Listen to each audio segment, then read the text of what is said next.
તો દિલ્હી વિધાનસભાની ચૂંટણીમાં ભાજપને જીત તરફ આગળ વધી રહ્યું છે, જેને લઈ કેન્દ્રીય મંત્રી નીમુબેન બાંભણિયાએ ખુશી વ્યક્ત કરી। નીમુબેન બાંભણિયાએ કહ્યું છે કે ભારતીય જનતા પાર્ટી દ્વારા દિલ્હીનો વિકાસ કરવામાં આવશે।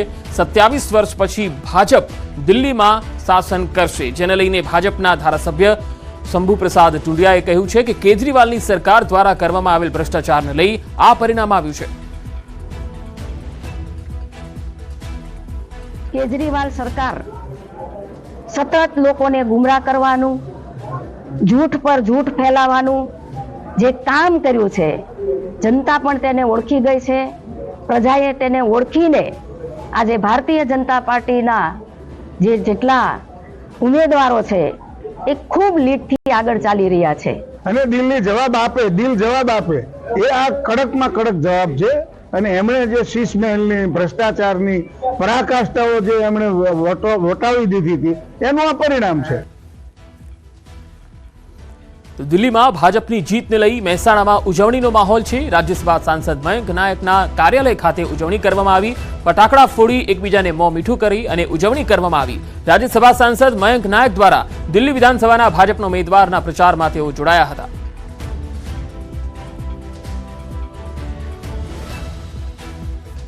भारतीय जनता पार्टी जीतनु कोई एकमात्र कारण होय तो देशना यशस्वी वडाप्रधान नरेन्द्रभाई मोदीनी जे विकासनी राजनीति है एमां जे विश्वास दिल्हीनी प्रजाए मूक्यो छे ए ज छे। केजरीवालजीनी मतविस्तारनी अंदर अमारा उम्मीदवार प्रवेश वर्माजी अने भारतीय जनता पार्टीनु शीर्ष नेतृत्वनु मार्गदर्शन एमने जे बतावेला रस्ता पर काम कर्युं, त्यानी प्रजानो संपर्क करवानो, अमे घरे घरे बूथ थी लईने घरे घर सुधीनो संपर्क कर्यो। અમદાવાદમાં ભાજપના કાર્યાલય પર ઉજવણી થઈ રહી છે। ભાજપના કાર્યાલય ખાનપુર ખાતે ભાજપની ઉજવણી જોવા મળી। બુથથી લઈ પ્રદેશ સુધીના બધા જ કાર્યકર્તાઓ હાજર છે। દિલ્હી વિધાનસભામાં ભાજપની જીતની ઉજવણી કરવામાં આવશે। ખાનપુર ખાતે મોટી સંખ્યામાં કાર્યકર્તાઓ પહોંચ્યા છે અને ઢોલ નગારા વાગી રહ્યા છે। ઉજવણીનો ઉત્સવનો જે માહોલ છે એ પણ દેખાઈ રહ્યો છે। માત્ર અમદાવાદ કે ગાંધીનગર જ નહીં પરંતુ અનેક રાજ્યોમાં જે ભાજપ શાસિત રાજ્યો છે ત્યાં हाल उजवણીનો માહોલ જોવા મળી રહ્યો છે। દિલ્હીમાં પણ જબરજસ્ત ઉજવણી કરવામાં આવી। જ્યારે આ પરિણામો ભાજપ તરફી જોવા મળ્યા ત્યારથી જ દિલ્હીમાં પણ જબરજસ્ત કાર્યકર્તાઓ ઉત્સાહમાં ગેલમાં આવી ગયા અને ફટાકડા ફોડીને ઉજવણી કરતા જોવા મળ્યા। તો અમદાવાદમાં પણ ભાજપ કાર્યાલય પર મોટી સંખ્યામાં કાર્યકર્તાઓ હાજર છે। ખાનપુર ખાતે મોટી સંખ્યામાં કાર્યકર્તાઓ આવી રહ્યા છે।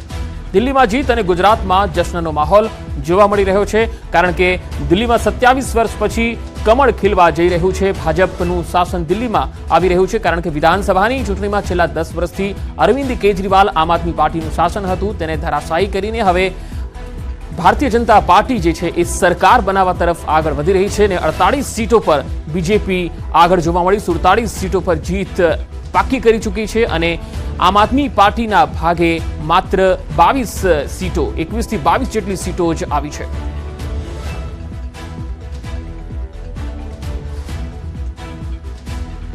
तो एक बात चौक्कस है, अहींया कोंग्रेसे एक पण सीट पर खातु खोलाव्युं नथी। बीजेपी 48 જ્યારે આમ આદમી પાર્ટી 22 બેઠકો પર આગળ હતી અને જે પરિણામો આવ્યા છે તે પ્રમાણે 47 સીટો બીજેપીએ જીતી છે, 21 સીટ આમ આદમી પાર્ટીએ જીતી છે।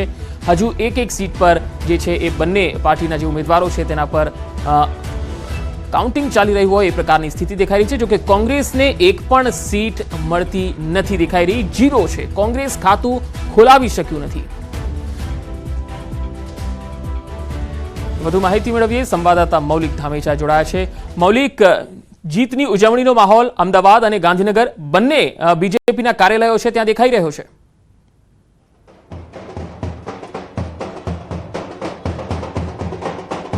બિલકુલ, અત્યારે હાલ અમદાવાદ શહેર કાર્યાલય ઓફિસ જે છે ત્યાં આગળ માહોલ જે છે તે જોવા મળ્યો છે। દિલ્હીમાં જે રીતે જીત થઈ અને ત્યારબાદ અમદાવાદ શહેર કાર્યાલય ખાતે જીતનો વિજય ઉત્સવ જે છે તે વિજય ઉત્સવ મનાવવા માટે અનેક કાર્યકરો, ધારાસભ્યો અને સાંસદ સભ્યો જે છે તે ઉપસ્થિત રહ્યા છે। સૌથી પહેલાં અહીંયા આગળ તમામ લોકો જે છે બીજેપીના કાર્યકર્તાઓ બેરોજગારો સાથે જોવા મળે છે, ભાજપના ધ્વજ સાથે જોવા મળી રહ્યા છે। થોડીક ક્ષણો બાદ અહીંયા આગળ જે છે તે ફટાકડા ફોડી એકબીજાને મીઠાઈ ખવડાવી આ જે વિજય ઉત્સવ છે તે વિજય ઉત્સવનો જશ્ન જે છે તે મનાવવા માટે લોકો અહીંયા મોટી સંખ્યામાં ઉપસ્થિત થાય તે માટેની તૈયારીઓ જે છે તે કરી લેવામાં આવી છે। હજી પણ કેટલાક કાર્યકર્તાઓ જે છે તે આવી રહ્યા છે। લગભગ 5:15 સાડા 5ની આસપાસ આ માહોલ જે છે એ ખૂબ જ મોટા સમયમાં દેખાશે. અત્યારે હાલ શરૂઆત છે તે થઈ ચૂકી છે. તમામ લોકો જે છે તે વિજયોત્સવમાં દિલ્હીની જંગી જીત છે તે જીત માટે ઉત્સવ મનાવતા ક્યાંક ને ક્યાંક જોવા મળી રહ્યા છે. જી મૌલિકા, આભાર માહિતી આપવા માટે. ભરૂચ જિલ્લાના જંબુસર ખાતે નવયુગ વિદ્યાલયમાં પ્રિન્સિપાલે શિક્ષકને તમાચો માર્યો હોવાનો એક વિડીયો વાયરલ થયો. પ્રિન્સિપાલ હિતેન્દ્રસિંહ ઠાકોરે શિક્ષક રાજેન્દ્ર પરમારને માર્યો હોવાનો એક વિડીયો વાયરલ થયો. આ ઘટનાને લઈ ટ્રસ્ટીઓ દ્વારા આચાર્યને સસ્પેન્ડ કર્યા હોવાની વાત પણ સામે આવી. શિક્ષક તેના વિષયમાં વ્યવસ્થિત અભ્યાસ કરાવતા ન હોવાની રજૂઆત કરવામાં આવી હતી, જેને લઈ શિક્ષક અને પ્રિન્સિપાલ વચ્ચે મારામારી થઈ. શિક્ષક તરફથી અયોગ્ય વર્તન કર્યાનો પણ આરોપ લગાવવામાં આવ્યો. વધુ માહિતી મેળવીએ. ભરૂચથી સંવાદદાતા ભાવિન પટેલ જોડાયા છે. ભાવિન, આખો આ મામલો શું હતો? જી, જંબુસરની અંદર નવયુગ વિદ્યાલયની અંદર પ્રિન્સિપાલ અને શિક્ષક વચ્ચે મારામારીનો વિડીયો વાયરલ થયો છે. અને જે શિક્ષક હતા તે અને જે પ્રિન્સિપાલ હતા એની વચ્ચે ચર્ચા થઈ હતી. અને થોડી વાર પછી જે પ્રિન્સિપાલ છે તે ઉગ્ર રજૂઆત સાથે શિક્ષક સાથે વાત કરતા હતા અને શિક્ષક એકદમ એમને જવાબ આપતા હતા અને પ્રિન્સિપાલ એકદમ ઉશ્કેરાઈ ગઈને એમને 17 થી 18 જેટલા લાફા મારી દીધા હતા. સમગ્ર વિડીયો વાયરલ થતા શિક્ષણ જગતમાંથી ચર્ચા થવા પામી છે. ભાવિન, જે શિક્ષકને મારવામાં આવ્યો છે એ શિક્ષક સારું ભણાવતો ન હતો. આ અંગે વિદ્યાર્થીઓ કે અન્ય શિક્ષકો સાથે તમારી કોઈ વાતચીત થઈ શકી છે? હજી સુધી એ સ્પષ્ટ થયું નથી, કારણ કે જે વિડીયો વાયરલ થયો છે એની અંદરથી સંપૂર્ણ અવાજ આવ્યો નથી. પરંતુ એ પ્રાથમિક તપાસનો વિષય બની ચૂક્યો છે, કારણ કે ત્યાં જે શિક્ષક છે એની ફરિયાદ આવી હોવાના પ્રાથમિક ધોરણે જે અહેવાલ છે તે સામે આવ્યા છે. જી ભાવિન, આભાર માહિતી આપવા માટે. છોટાઉદેપુર જિલ્લાના સંખેડામાં ખેડૂતને બાંધીને મારવામાં આવ્યો હતો, જે મામલે પોલીસે જીન માલિકના પુત્ર અને મજૂરો સામે ફરિયાદ નોંધી છે. પીડિત દિનેશ બારિયાએ ફરિયાદ આપતા આ ફરિયાદ થઈ હતી. પોલીસે 4 આરોપીઓની ધરપકડ કરી, સાથે તમામ આરોપી સામે કડક કાર્યવાહીની બાંહેધરી આપી. સંખેડાના હાંડોદ ગામે ખેડૂતને જીનમાં બાંધીને મારવામાં આવ્યો હતો.